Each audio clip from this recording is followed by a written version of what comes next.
او ستوني کې مې مغوښه ده او دا وایي ډاکټران وایي چې دا باید عملیات کړو خو موږ سره روپۍ نشته دی چې اوس لاړ شو ډاکټر ته چې موږ ته عملیات د اجینور خیریه بنسټ مینوالو د مهال موږ کوم کورنۍ چې سروې کړی و لیدلی مو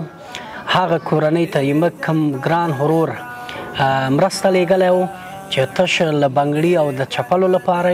او الله دې ورته اجرونه ورکړي چې دغه کوچنۍ پر هغې باندې موږ اوس نازو نو خپله به تاسو دی وګورئ خپل به درته ټول مشکل دا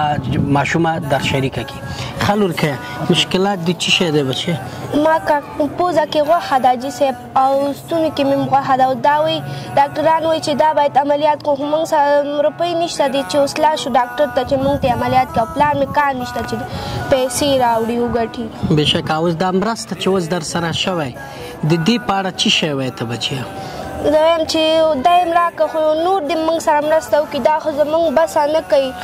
او نور دې موږ سره مرسته وکړي چې موږ د دې ستوني عملیات پورې ورسېږو او اوس دغه ورور تا ته 50 امریکایي ډالر لیږلی و چې تېنه 4380 روپۍ جوړېده نو دغه اوس به موږ تا ته درکړو دا یو دی دوه اجرونه دې ورته خدای په نصیب دی درې دی څلور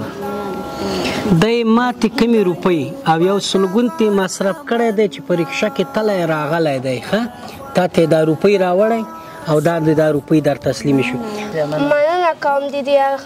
کاکا نه چې دا پیسې موږ ته ورسولې او خدای دې ورته اجرونه نصیب کړي هغه دنیا او دا دنیا دې ورته ښایسته کړي الله پاک دې ورته ډېر عمر ورکړي او نور د بچیه څه غوښتنه دی د نور ورونو نه او د نور ترونو نه د نور ماماګانو نه ورونه مې چاپله کې نه لرو ورونه مې مدرسه کې پیس غواړي پیس وسه نه لرو مکتب کې پیس غواړي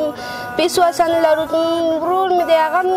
داسې زده کړې ته دغه دی وایي زه زده کړې کوم خو پیسې نشته چې د هغې دغه ور د شتمنۍ والا نه بیا دې څه غوښتنه دي بیا مې دا غوښتنه ده بیا مې غوښتنه ده چې موږ سره نوره دې مرسته وکړي چې موږ دا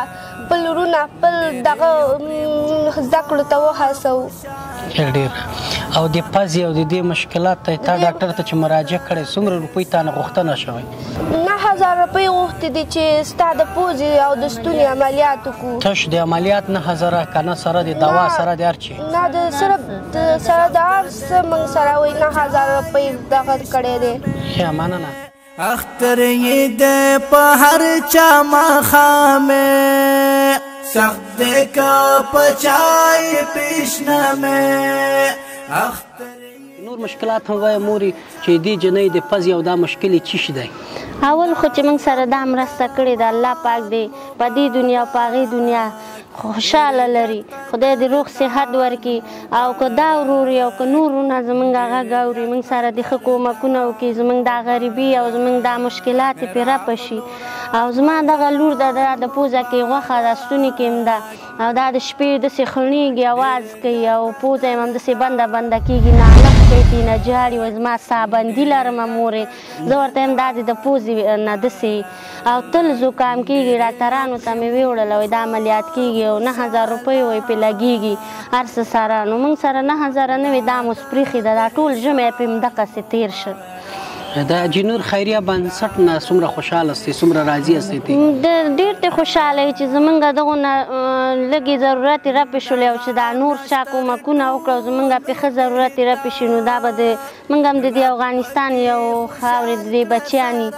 او زموږ بچیان هم چېرته ورسېږي مکتبونه وایي تعلیمونه وکړي سبا دغلته مشران شي د نورو به په درد وخوري او د اجینور خیریه بنسټ نه موږ خوشحاله الله پاک د عزت یې وکړي چې زموږ د غریبانانو پوښتنه یې وکړله او موږ یې دلته راوهڅولو او راغللو موږ سره یې دغه 4000 روپۍ کومک یې وکړو 4380 افغانۍ چې 50 امریکایي ډالر کې بس دغه روپۍ موږ سره کومک وکړو خدای پاک دې ورته عمر ورکړي الله دې عزت وکړي او موږ سره هم څوک زموږ غږ اوري کوم ورونه یې مشتمن ورونه او په خارج کې په داخل کې موږ سره کولی شي چې مرسته وکړي د اجینور خیریه بنسټ مینوالو موږ هغه کورنۍ تاسو ته په نښه کوو چې مستحقین